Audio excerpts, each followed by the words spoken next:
Hello అందరికీ welcome back our channel Shyam Lalitha cooking blogs. నా videos first time చూస్తూ ఉంటే నా ఛానల్ని లైక్ చేసి షేర్ చేసి సబ్స్క్రైబ్ చేసుకోండి. ఆఫ్టర్నూన్ టు ఈవినింగ్ బ్లాగ్ అండి ఇది. భోజనం చేసి సబ్జీ వాటర్ అయితే తాగేసాను. మా వారు భోజనానికి వచ్చేసారు. మా బాబుకి సర్ప్రైజ్ కళ్ళు మూసుకో అంటుంటే వాడు చాలా హ్యాపీగా ఫీల్ అవుతున్నాడు. మా డాడీ నాకు ఏం తీసుకొచ్చారని రసగుల్లా ఐస్ క్రీమ్ అయితే తీసుకొచ్చారు. రసగుల్లా ఐస్ క్రీమ్ మిక్స్ చేస్తుంటే చాలా బాగుంటుంది.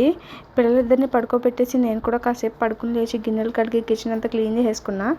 ఈలోపు మా బాబు నిద్ర లేచాడు. వాటికి స్నాక్స్ పెట్టి నేను పని చేసుకున్నా. మార్నింగ్ చేసిన ఫ్రై అయితే అయిపోయింది. ఇప్పుడు మళ్ళీ ఏదో ఒకటి వండాలి. అందుకే ఇంట్లో దోసకాయ ఉంటే ఎండు చేప దోసకాయ కర్రీ అయితే చేశాను సింపుల్గా. వాటర్ బాటిల్ పట్టేసి మా బాబుకి పాపకి స్నానం చేపించేసాను. నా వీడియోస్ కానీ నచ్చితే మీకు లైక్ చేసి షేర్ చేసి సబ్స్క్రైబ్ చేసుకోండి. Thank you for watching.